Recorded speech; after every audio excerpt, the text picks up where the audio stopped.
afternoon. I'm Andy Hodges, live from ZTN studios in Harare, Zimbabwe. Welcome to our discussion, Unpacking the ZINARA Report. This broadcast is brought to you by Zimbabwe's TV network ZTN and our partners, Transparency International Zimbabwe, or TIZ. Now, should you have any comments or views on our show this afternoon, please contact us via our Facebook page, Zimbabwe's TV network, or via our Twitter handle @ZTN News. The Parliamentary Public Accounts Committee has recently released an audit report entitled The Analysis of ZINARA's Audited Accounts for the Year Ending December 2017 to 2018. The report indicates corporate governance anomalies, misuse of funds and allegations of corruption. In today's program, we discuss the ZINARA report, its findings and impact on the transport sector in Zimbabwe. We're joined in the studio by Tafazwa Chikumbu, Head of Programs at Transparency International Zimbabwe, Honorable DEXTER NDUNA. He's member of Zimbabwe's National Assembly for Chegutu West constituency. He's a member of Public Accounts Committee and the Justice Portfolio Committee. And at the time of the report, he was chairperson of the Parliamentary Portfolio Committee for Transport. And joining us telephonically is Dr. Prosper Chitambara. He's development economist at the Labour and Economic Development Research Institute of Zimbabwe, LEDRIS. Gentlemen, welcome to the program. Thank you very much, Andy. Honourable, thank you. It's a pleasure having you all. Honourable NDUNA, we understand that you were part of the committee that authored the report. But before we get into the analysis of the report, let me start with the basics. What exactly is ZINARA, and what or should be its core functions? And on top of that, can you please share with us the key findings and challenges faced by the committee? No, thank you so very much, Andy. You want to know that ZINARA is a road fund authority formed out of the Road Act that is under the purview of the Ministry of Transport. The Ministry of Transport has about 13 parastatals, and ZINARA becomes one of those departments. And its core function is basically to, is a fund authority to raise money for the good order and maintenance and rehabilitation of our road infrastructure. This function is born out of the licensing, vehicle licensing, and the population of the vehicles that is in Zimbabwe, which numbers above 1,500,000. And by the way, we're getting, before COVID-19, about 4,000 vehicles being registered monthly. But when you say the administrator of the fund, that means that they get the funds from the road licensing, etc., and then they're supposed to disperse them. Is that their key role? Yes, that is their key role. That function resided when we were still manual with ZINARA. ZINARA used to stand either at toll gates and also receive monies at post offices in the local authority places, together coupled with the local authorities. So now when it was perceived that there was misuse of licensing funds in the local authorities, ZINARA was born, and ZINARA was given that function mandate. Yes, but so this is humongous. Yeah, it's a huge amount of money, isn't it, we're talking about here. Yes. Now, let's get to some of the issues that your committee faced, because reading through the report, there obviously are some key findings which I'd like you to briefly tell us about, but also some challenges were faced.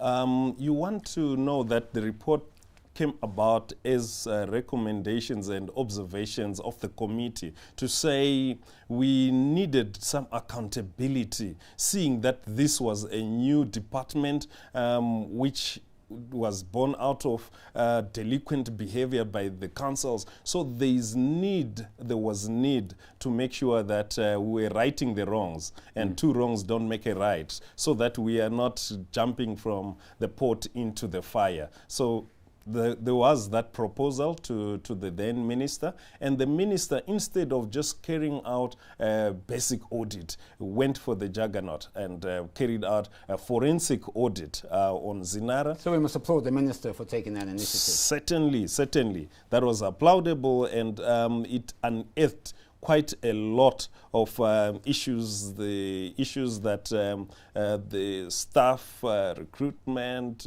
procedures, the tender processes, and the way the funds were being utilized, in particular for salaries against government ethos and values of maybe 30% apportioned to salaries. So a lot of these findings, a lot of these issues were unearthed. Well, we will cover some of them. I mean, the report is very extensive, so we won't be able to go through every issue, but we will cover some of the main ones.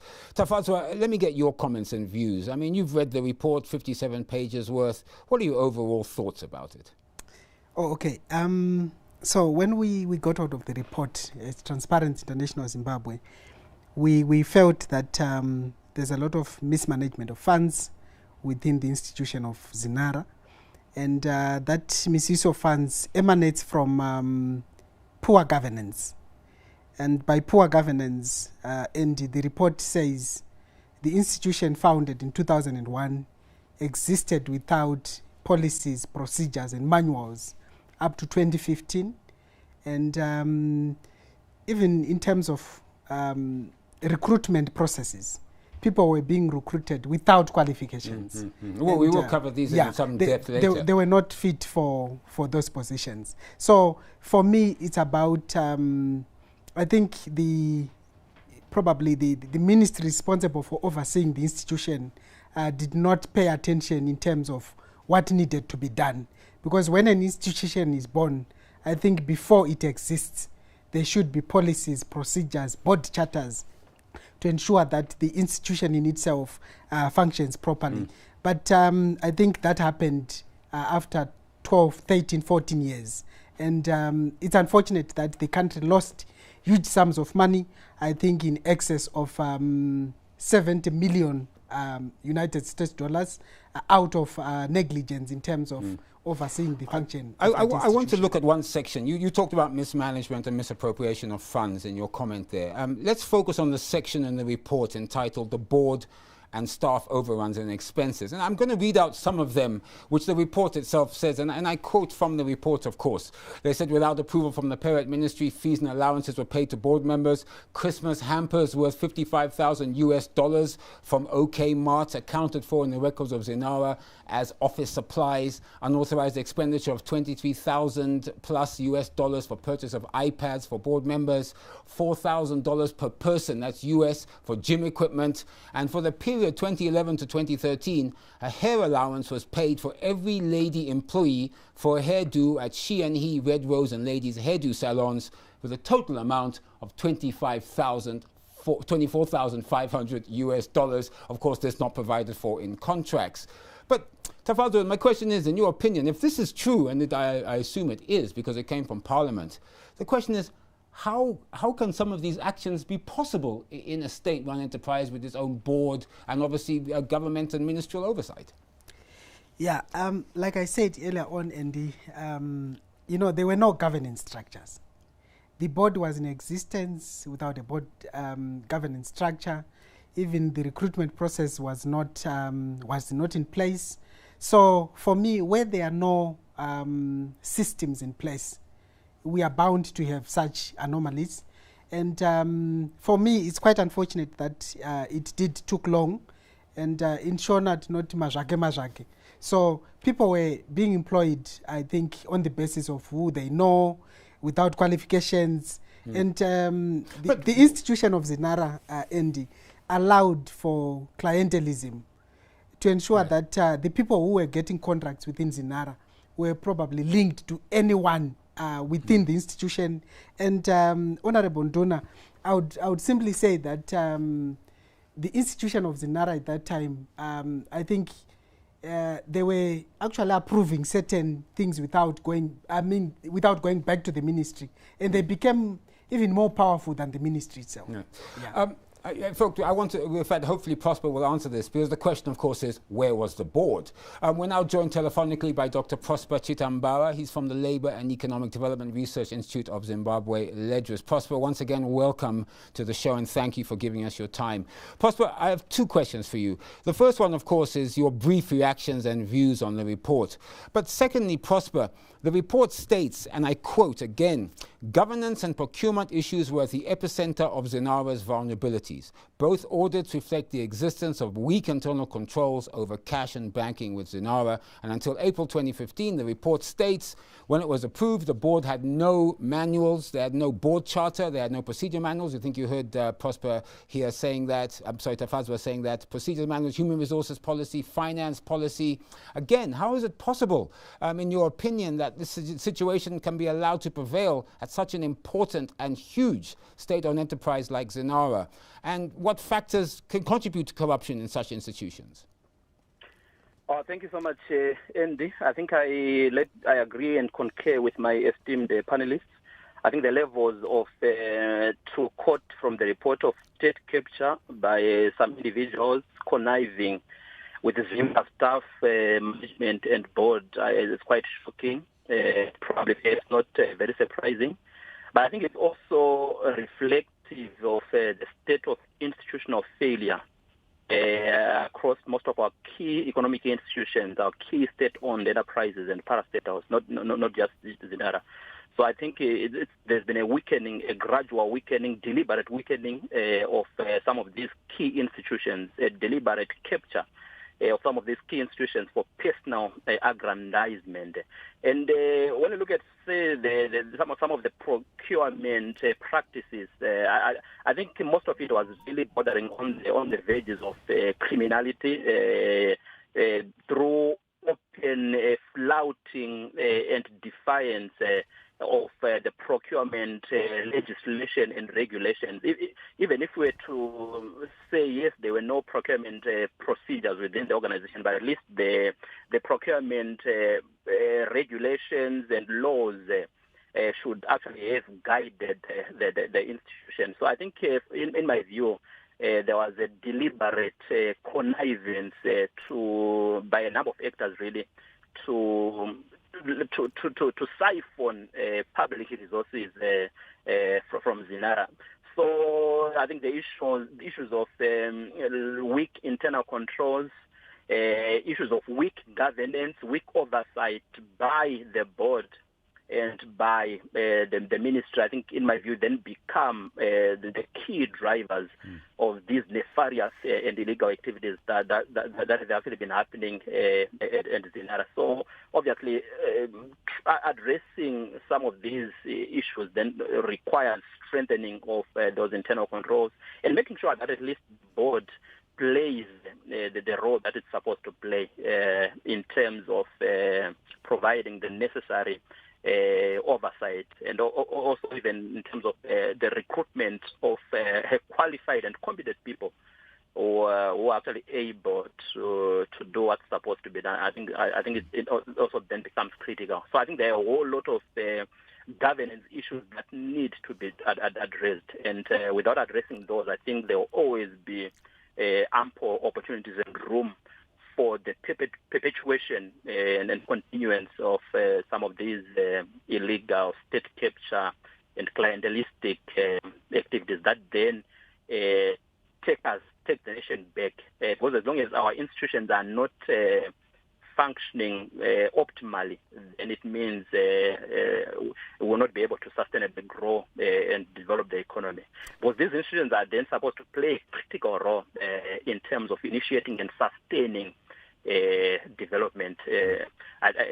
Judging from other countries, if you look at China, even South Africa, for the issues in South Africa, but in China, I think these institutions, parastatals, are playing a very, very critical role in terms of supporting growth and enhancing sustainable development. Thank you. You're watching our discussion this afternoon, Unpacking the ZINARA Report. This broadcast is brought to you by ZimPaper's TV network, ZTN, and our partners, Transparency International Zimbabwe, TIZ. Now, we have to take a short breather, but don't go away as we continue unpacking what can only be called a shocking parliamentary report on ZINARA. We'll be right back. Don't go away.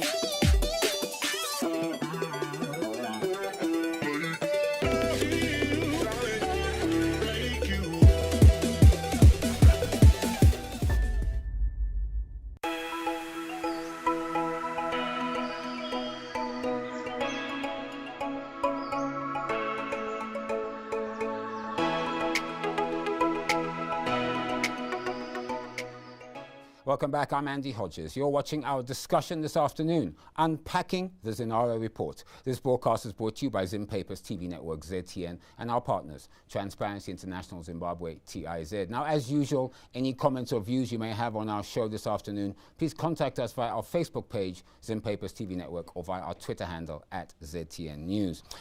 Dexter, I want to get into two issues, so I am going to ask you two questions. Obviously, you can comment on the staff overruns and expenses briefly, but let's get to the report highlighting weak governance structures at ZINARA. An example used was absence of an HR policy, which Tafazwa mentioned, until 2016 from 2002, recruitment of personnel without interviews, personnel recruited without requisite qualifications, absence of employee grading system. I mean, I could go on. The report was very specific. And of course, the auditors also established a ring of nepotism in the recruitment, which affected promotions and were done with tacit approval of the Human Resources Department. So maybe you could comment on those issues. Thank you. Andy, when you look at Parliament, according to Section 119, it's supposed to play key three functions. One of oversight on the executive, that is interrogating the manner that the executive carries out its mandate, and the other one is legislative, that is making laws for the good governance and order of the people of Zimbabwe, and the third one is a representative of the electorate. Now I can see that at the time there was no board at ZINARA. Even though there was one. Even if there was one. It's supposed to play oversight on the manner that the officials there carry out their mandate. And also, you would find that ZINARA had been thrust into a new role, which they did not have before. So it was incumbent upon the ministry to really be hands-on and make sure that they are towing the line. The issues of staff overruns and the issues of recruitment policy are reminiscent of a place that does not have a stratagem or a strategic operating plan. I want to bring in one area of the report which was very strong or highlighted, and this was that ZINARA management entering into business arrangements with third parties without entering into contracts. But this, I want to quote this exactly from the report. It said, ZINARA embarked in massive procurements without compliance with the law and good corporate governance. In some instances, contracts were awarded without tender and even without board approval. So what exactly were your committee's findings in that regard? You would find that the committee's findings were that ZINARA digressed from their core mandate.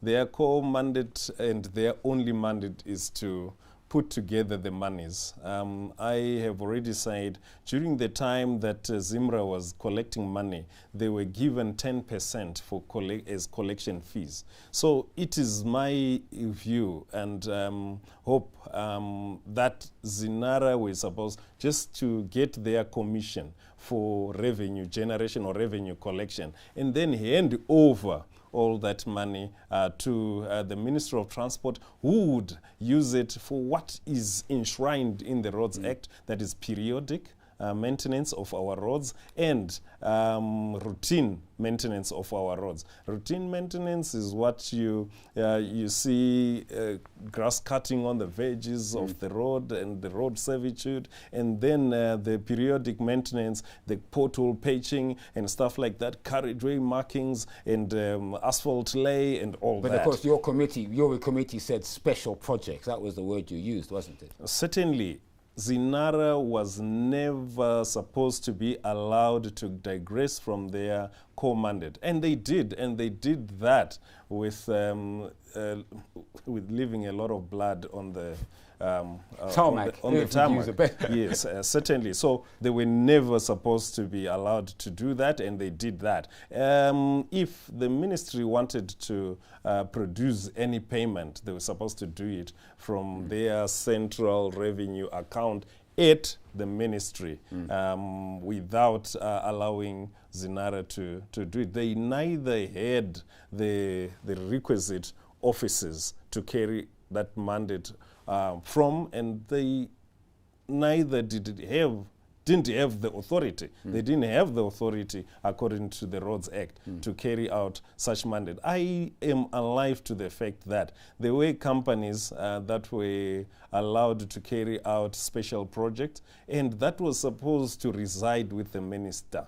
He would leave ZINARA to direct pay the monies from there, because ZINARA is got 3 road authorities that is supposed to direct its monies to.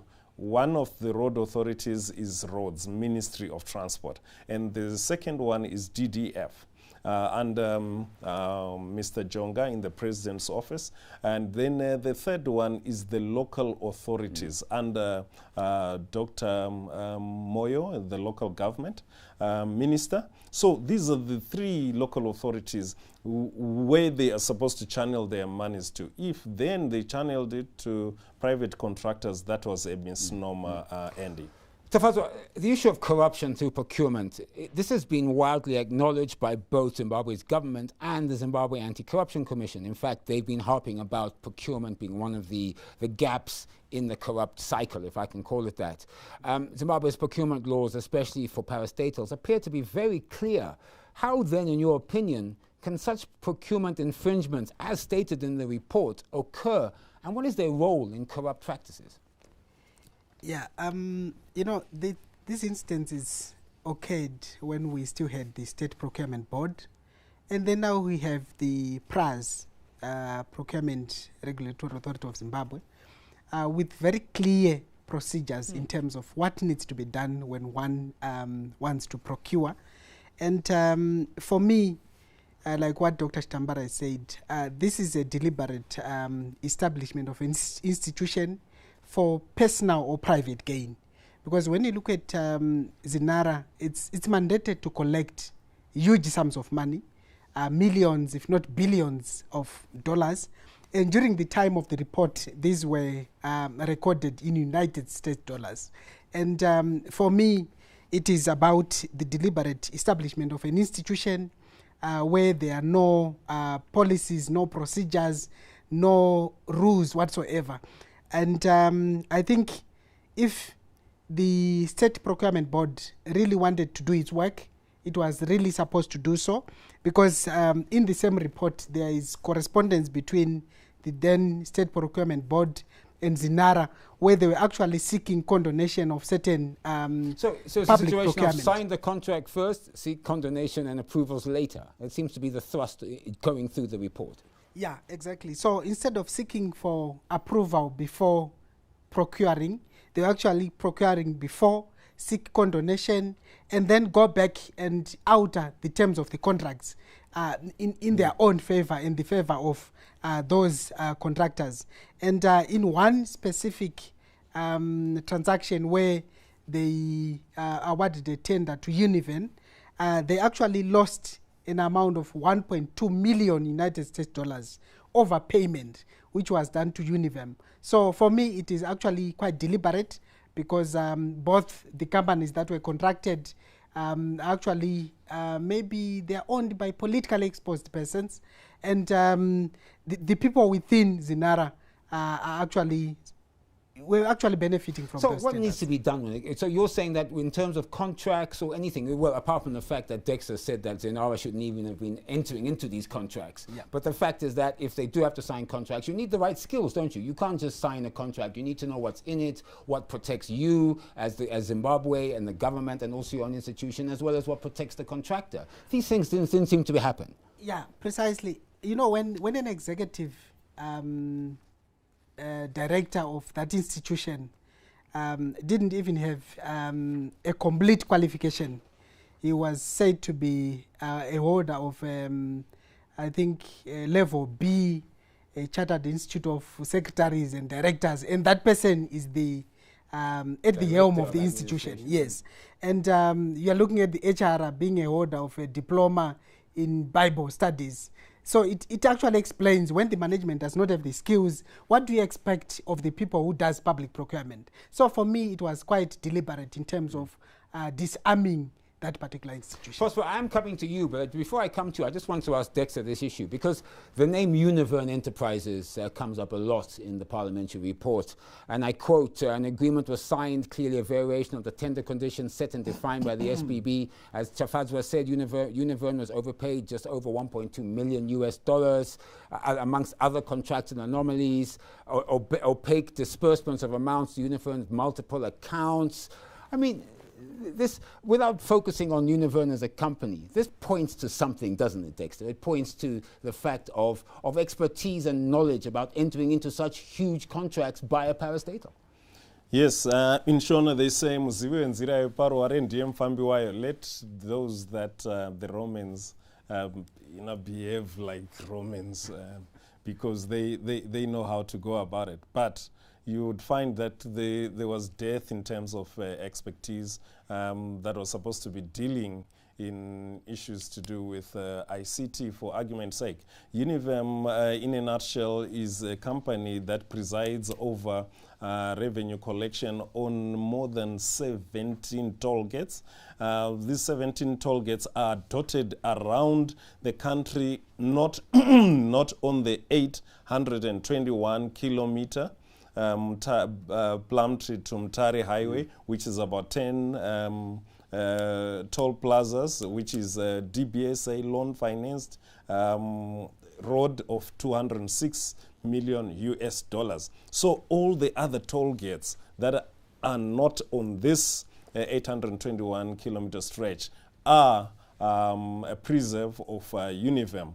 And on issues to do with BBC is born before computers. Univern, in terms of their software, they did well in terms of getting that money up. But you also want to say, when that money is now in humongous amounts, you also want to say, where is it being directed? And you will then find that there's loads of monies for spending going into the wrong hands. You point out that Univern did well in terms of getting revenue up with their software. However, the report states that they control and own the software and the maintenance contract in perpetuity. These are some of the things that were highlighted in the report. I mean, that is unusual, very briefly, because I need to go to Prosper. But that is unusual, is it not? I mean, so therefore, if the contract ends, so does all the software disappear? I mean, yes. That cannot be... Your committee on your portfolio committee on transport and infrastructure development quizzed both Univern and Intertoll. You'll find that, because it is my view that the forensic auditors were supposed to include software specialists and ICT experts in their report in terms so that they can actually help them unpack some of the mispostings that they would have missed. But they missed the opportunity of going that route, and they did not involve the ICT experts. But Intertoll, their database, as we speak, resides in South Africa. And they take care of more than 10 toll plazas. And there is a lot of US dollars being generated every day. What this means, the fear of the portfolio committee is that whatever happens on the information on that database, if it's swiped out, you will never know how many vehicles pass through the toll gates each day, how much revenue was generated. We have no control in This Zimbabwe. is what is currently occurring. So forget about Univern. They've got the contracts, yes, but they are here in Zimbabwe. They might be controlling the software, but they are here. I will hasten to add that, that the report recommended that the contracts be cancelled and become null and void. But anyway, Prosper, I want to bring you in because there's a lot to unpack, and unfortunately, as usual, we don't have enough time to really get deeper. But I want to really talk about the issue of public procurement or procurement abuse, which the Zimbabwe Anti-Corruption Commission, Parliament, and Transparency International have really been talking about quite loudly for some time now. And so having seen the report, your opinion on that, And also this issue of special projects that Dexter here in the studio has been talking about. I mean, some of the numbers from the report, again, everything I quote today is from the report. $71,000 US, over 31.4 million rand dispersed to various contractors under ostensibly called special projects. So, and also lacked the capacity to tender as is required by law. That's what ZINARA argument was. They did these special projects because they believed local authorities couldn't. So there's a lot to unpack, Prosper. What are your comments there? Yeah, I think when you look at these, the so-called special projects, I think for me that was one of the key vehicles through which the siphoning and being taken through. And when you look at the amount of money that are involved, circa 70 million US, and the fact that these so-called special projects don't have to go through didn't go through the normal procurement laws and regulations in terms of tendering, I think then leaves you no doubt at all that I think this whole thing was just a deliberate maneuver to really siphon resources from ZINARA for personal gain or for personal aggrandizement. In terms of, I would also say in terms of the institutions, I think anti-corruption institutions, I think we have them. But I think where we have challenges is in terms of ensuring that institutions like ZINARA and other state enterprises actually adhere to the spirit and to the letter of some of the rules and regulations that are there. I think for me that's where the challenge is. I think it also points to a fact that I think it's really a network or a cartel probably of people that may be politically connected or exposed that are really deliberately using the systems, the institutions, really to enrich themselves. So I think it becomes therefore a challenge, but obviously with stronger oversight, especially by Parliament of parastatals, I think I would recommend that going forward, what we need is a clear dual mandate framework where parastatals or at least institutions involving using or managing public resources must equally be accountable to Parliament as they are accountable also to their parent ministries. I think we need greater role and involvement of Parliament in terms of overseeing the operations of these public entities.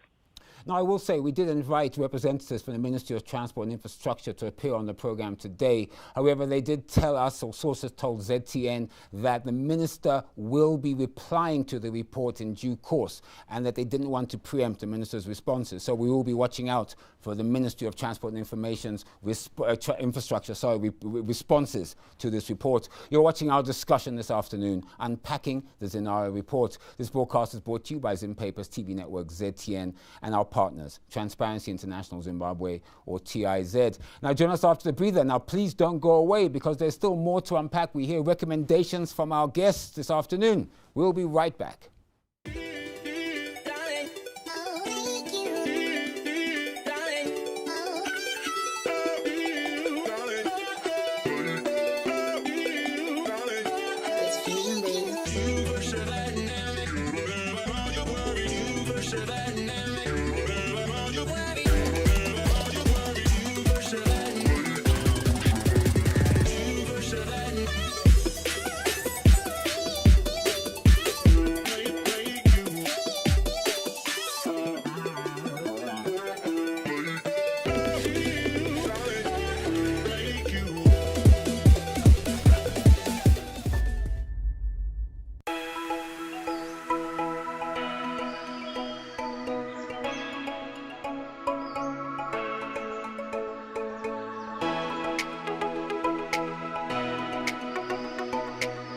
Welcome back. You're watching our discussion this afternoon, Unpacking the ZINARA report. This broadcast is brought to you by Zimpapers TV Network, ZTN, and our partners, Transparency International Zimbabwe, TIZ.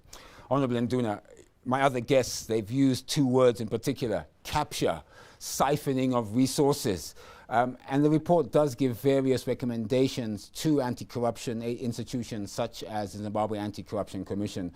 From a parliamentary perspective, have these institutions been responsive to recommendations offered or made by parliamentarians or this type of report or your committees? Oh, thank you. The other recommendation that would quickly come to mind was that at least we have a member of the Anti-Corruption Commission sitting in the Public Accounts Committee, because Public Accounts Committee is a post-audit committee, and forensic audits by their nature are brought up or made or produced with a view of criminalizing the perpetrator of that hemorrhage, financial hemorrhage that would have occurred. So you would find that the forensic audit also has exit interviews where they are supposed to deal with interviews with somebody or on somebody who would have been mentioned in the forensic audit report, because the forensic audit report is supposed to be used as evidence in a court of law for criminal processes.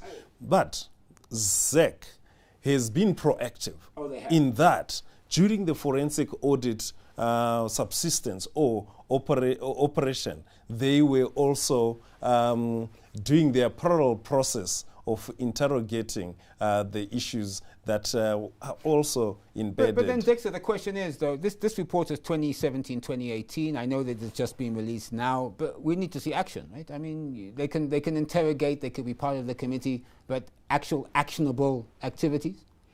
Agreed. You'd want to also know that the report of Parliament in response to the forensic audit recommended the inclusion of technocrats, because where there is no inclusion of the people that I believe this is an engineering entity, and they talk of contractors, but they do not talk of Dr. Sanzin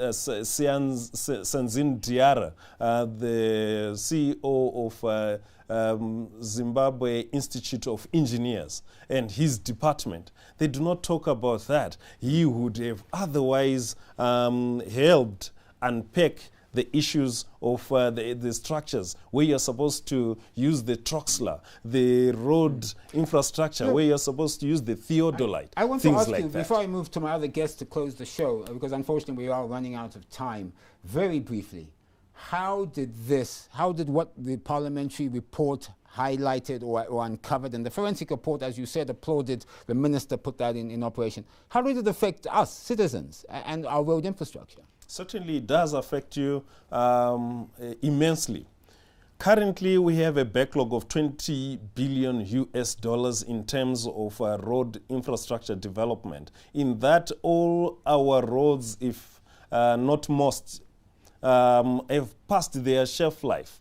That is 25 years age, and we basically can now applaud the Second Republic of making sure that 5% of all the duty paid at the borders is directed to road rehabilitation infrastructure. So as it relates to the effect that it does on the citizens, it affects us MPs in terms of votes. It affects you, the electorate, in terms of your passage. I have already said there's about 4,000 vehicles that are being registered at Central Vehicle Registration Department each month. Those are new imports. So it means that there is need to expand our road infrastructure, not only to maintain it, but to expand it so that it can fit in the vehicles from the electorate. I have a point to make.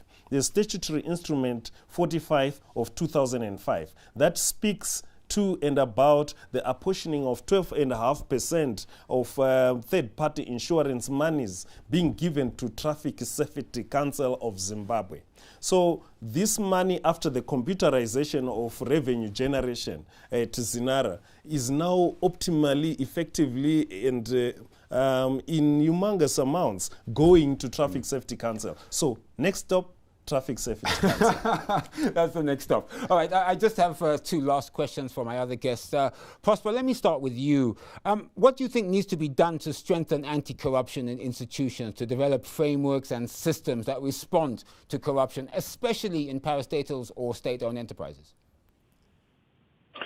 I lost you at the end, but what I think needs to be done, I think we have the strong, very strong anti-corruption institutions already in place. I think what they need to do is to probably strengthen accountability, transparency through greater involvement of other key stakeholders, and also we need to ensure that we prosecute the alleged perpetrators of some of these corrupt and state capture activities, because then that would also send a very strong signal in terms of our earnestness, our seriousness in dealing with issues of corruption, which in my view is one of the biggest binding constraints to development. I think we've seen it in most countries. Singapore is a very good example through the prosecution and strong disincentives, penalties for perpetrators of corruption. I think that has really helped Singapore to mobilize resources towards the key developmental sectors, which have contributed to where Singapore is right now. Right. Thank you.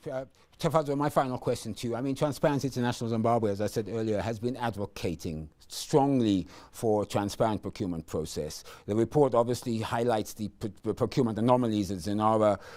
So what do you think needs to be done to strengthen those? But also, what key issues have CSOs been advocating for, and how far have some of these been achieved or realized?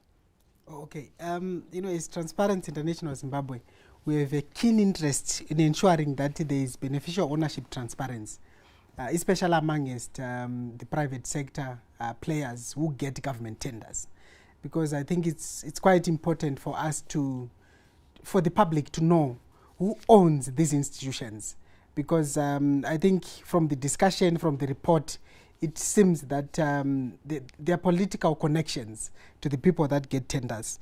I think we have also been recommending for periodic reports, not just going to Parliament, but also allowing for the Auditor General to carry out regular audits, rather than waiting for a 2017 report to be discussed in 2021, and then probably some of the employees would have left, some would have died, and no action can be taken against most of these people. And I think we should also have a law that compels the private sector to also appear in Parliament, because I think on one record, Univen appeared before the Portfolio Committee, but on the second account, it actually brought a lawyer who defended and said they don't have a legal mandate to appear before Parliament, and that should be a key recommendation where private sector players who benefit from public resources should appear before Parliament. And also, we do believe that we need to recover the resources that were lost, because if you know that over $1.2 million was lost in the deal between ZINARA and Univen. That's just one deal. Yes, on one deal, where they were actually benefiting from. You know, Univen is the same company that brought in graders, snow graders for that matter. They were also given a contract to maintain the same graders. They were also given a contract to provide a software to the same institution. So we need to recover the resources that would have been lost, and also to ensure that we reform the institution of ZINARA. I think a reformation of the institution of ZINARA is at the top priority of our recommendations. Well, unfortunately, we have come to the end of our show this afternoon. Now, we could only unpack a little bit of the report, 57 pages, but I'm sure if you go online, you visit TIZ's website, I'm sure the report may be there, and also other news sources. But I think it's well worth going and looking at the parliamentary report and reading it. And I will hasten to add that the Minister of Transport and Infrastructure has promised to respond to the parliamentary and the MPs' questions and recommendations, and hopefully that will be happening in the next few weeks. Well, as I said, we've come to the end of our show, our discussion unpacking the ZINARA report. I'd like to thank our guest, Tafadzwa Chikumbu. He's the head of programs at Transparency International Zimbabwe. Honorable Dexter NDUNA. He's a member of Zimbabwe's or National Assembly's Parliament Chigutu West constituency. He's also a member of the Public Accounts Committee and Justice Portfolio Committees. And at the time of the report, he was chairperson of the Parliamentary Portfolio Committee for Transport. And of course, last but not least, Dr. Prosper Chitambara. He's a development economist at the Labour and Economic Development Research Institute of Zimbabwe, LEDRIS. So thank you all very much for appearing on the show this afternoon. This broadcast was brought to you by Zim Papers TV Network ZTN and our partners, Transparency International Zimbabwe, TIZ. Well, that's it from me this afternoon. I'm Andy Hodges. Goodbye, and please, you all be safe.